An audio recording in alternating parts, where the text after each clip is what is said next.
Hello everyone, in this video I'm going to show you how to fix the high ping spikes in Windows 11. So for this you have to click on the start button, then you have to search for the register editor option from here, then you have to simply open it. After that you have to make sure that you are expanding the H key local machine, then you have to click on the software option, then you have to expand it, then you have to find for the Microsoft option, you have to expand it, then you have to scroll down, you have to find for the Windows NT option from here, and I'm looking for Windows NT, and here you can see the Windows NT option from here. You have to expand it, then you have to click on the current version, you have to simply expand it, then you have to click on the multimedia option, you have to find for it the multimedia option from here, and here you can see the multimedia is here. Then you have to click on the system profile. After that you have to click on the network throttling, then you have to choose the value data to 8 Fs, then you have to click on the base to hexadecimal, then you have to click on OK.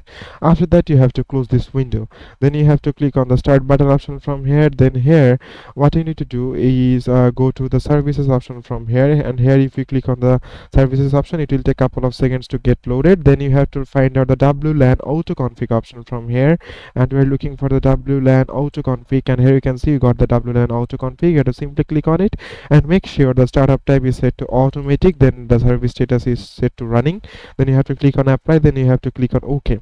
After that you have to click on the WWAN auto config, then you have to make sure that the startup type is set to automatic and service status is set to running. If your service status is stopped, then you have to simply click on the start option from here, and it will simply make your service to running. After that you have to click on apply, then you have to click on OK.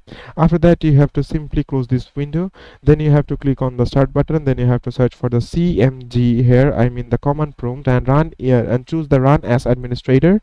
After that you have to simply open it, then you have to type in NATSH space IP space reset. After that you have to click on enter, and then you have to type one more code that is called IP config, then you have to space, then slash, then RE. After that you have to click on enter, then again you have to type in the NETSH space IP, I mean the space, then you have to click on IP, then you have to click on reset. After that if it's done, then what you need to do is click on the IP config, then you have to choose the space, then you have to choose the slash button, then you have to click on the renew. After that the final code that you would like to enter, that is called IP config, and then space, then slash, then flush DNS. After that you have to click enter, and then it will most likely to get fixed. And make sure that after clicking on the codes, then you have to simply restart your computer. And if that's not working, then you have to click on the start button, then you have to search for the control panel option from here. After that when you click on the control panel, you have to click on the network and sharing center option from here, and then you have to click on the change adapter settings. Then in the Wi-Fi that you're currently using, they have to simply right click on it, then you have to click on the properties option from here.